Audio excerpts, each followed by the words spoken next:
Okay, I think I am recording.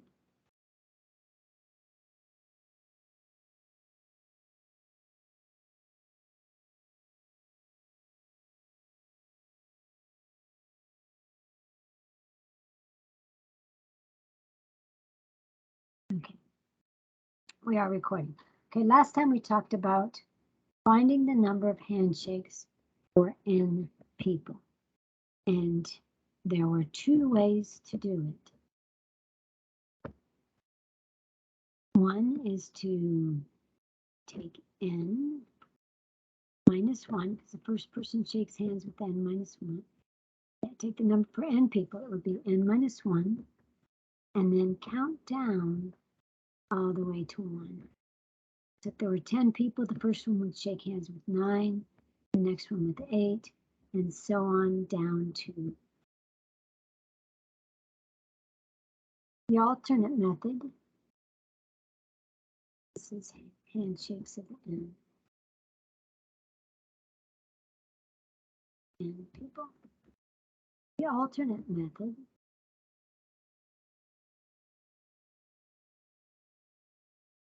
is to do n people shake hands, each person with n minus 1 people.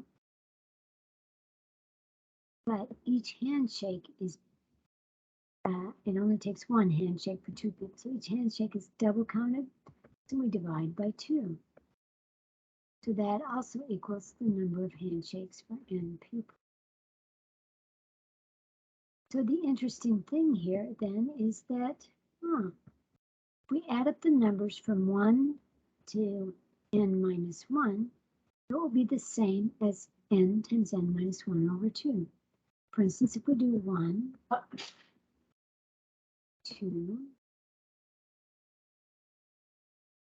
plus 3. Now you do have to watch here. Let's say we want to add up the numbers. Maybe we want to add up the numbers from 1 to 10. Note that's not quite the same as the number of handshakes for 10 people, because the number of handshakes for 10 people would add up the numbers from 1 to 9. But the thing is, we see that there's a relationship between adding the numbers and that multiplication problem that makes it easier. See if I can get mine all the way over to 10 here.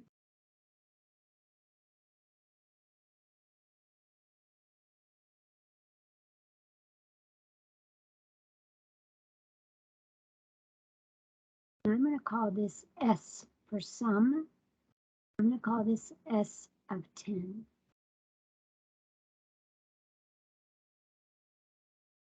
And here's something to think about. S of 10 would be the same as the handshakes for how many people.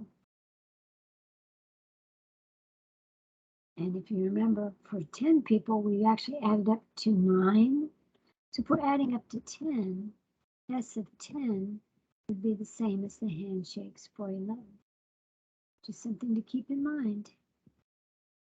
Sometimes it gets a little confusing, this part here. So if you wanted, you could convert it to the handshake problem and then do the handshake problem. However, let's look at some other ways of looking at these. And the first one I'm going to do is called the rainbow method. I'm going to do an inverted rainbow because I don't have room above my numbers. I'm going to do a rainbow. I'll start with red. What I'm going to do is I'm going to add the first number to the last number. And those give me a sum of 11. Yeah, 11. And then I get my. Okay, so now what happens if we move in to the next number? 2 plus 9. Sorry, sometimes it kind of drags on me. 2 plus 9 is also 11. Ah, same sum. I wonder, will we get the same sum if we do that again? The red, orange, yellow. Do I have a yellow? Here's a yellow. Yellow. when I get over there, it starts wandering. That 3 plus 8, also 11. Will we get 11 all the time? And if so, why? Something to think about. Red, orange, yellow, green. We'll do green next.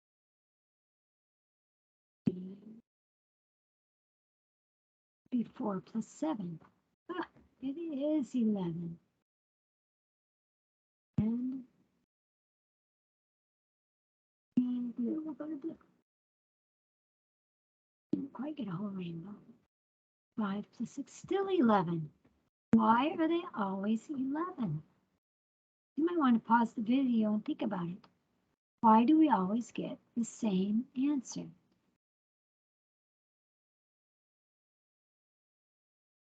Well, one thing you might notice is that, see, we add 1 and 10, and then we add 1 to the 1. We go up by 1 over here, but we go down by 1 over here. So we added 1 over here, but we took 1 off over here. Or we could say, going from 9 to 8, we take 1 off. But that 1 we took off, we add to the 2. So we take 1 off on top, but add 1 on the bottom. And so hopefully you can see how that forces the sums to remain the same. So, oh, by the way, we haven't got our sum yet, have we? So we know we've got a common sum of 11. Okay, I'm going to just get some terms here. We have a common sum, text box. Common sum is 11. Let me make this bigger so you can read it.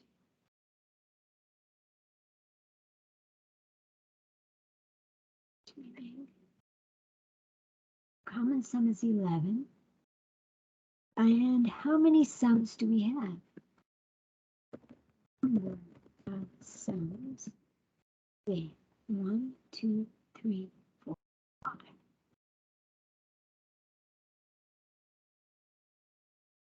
And bigger too.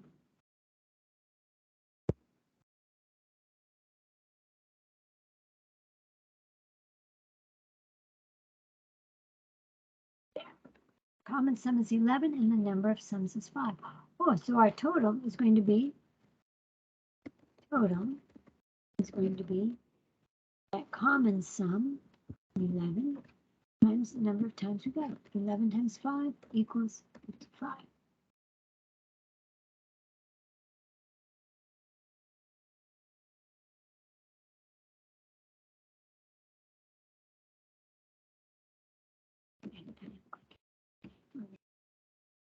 So the total is 55. This text. So now we've got 50, that's our sum. So now what if I wanted to do a bigger sum? Let me get another page. What if I want the sum of the numbers? Maybe we want to do the sum of the numbers from 1 to 100. The story is that Gauss, I think it was asked to add these numbers. That's pretty high, isn't it? Maybe we should stop. Let's just go to 20 today. Okay. I'm not going to write out all the numbers, so I don't want to do that. Okay. Enough that we can establish our rainbow. Let's see. I'm going to put 20 on the end. I'm going to do 18. That's 19. No, 3 on each end. It's 20. If I do the rainbow method here,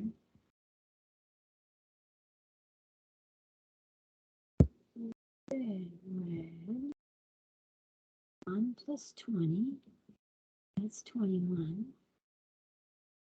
So we still have the same sum when we go in.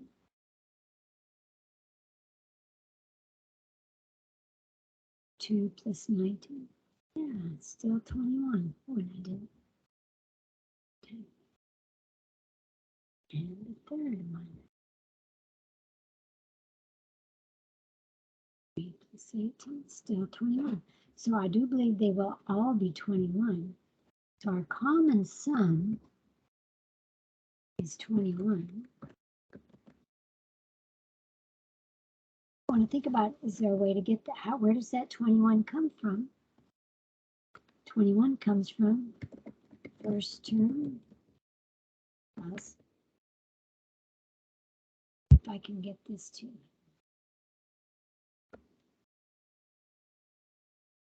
get bigger.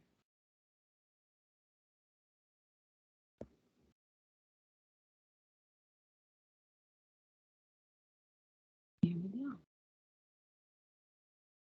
Type in here too. First term plus last term, so it's 1, 20. 7 plus is 10.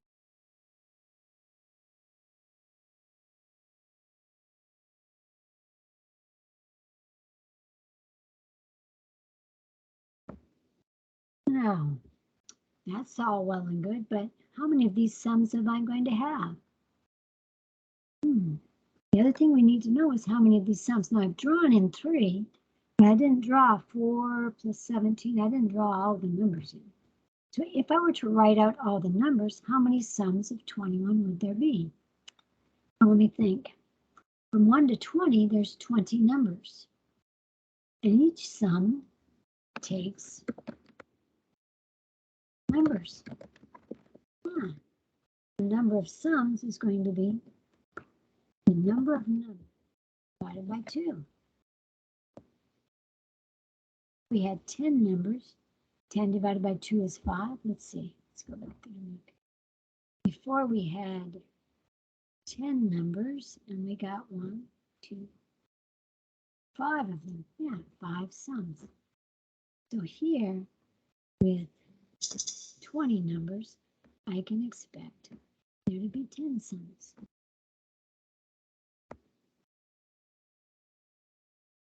So now if we were to generalize this, to get the sum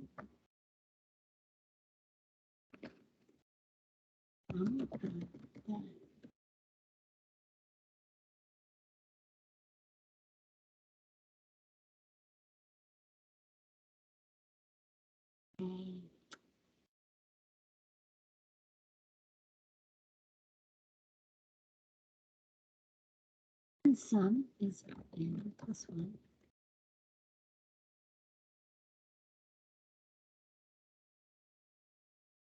First term is 1, and the number of sums n slash total.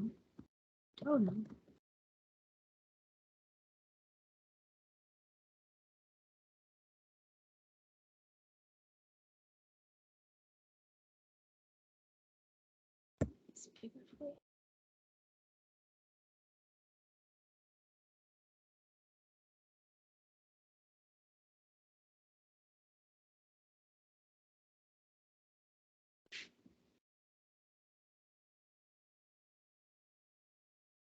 Okay, so there we go.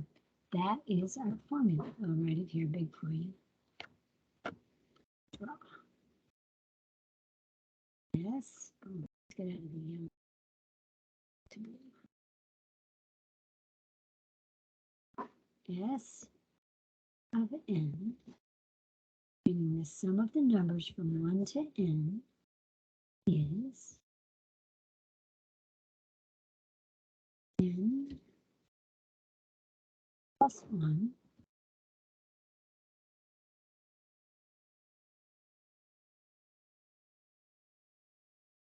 times n over 2. And all over 2 or n over 2 anyway. There you go.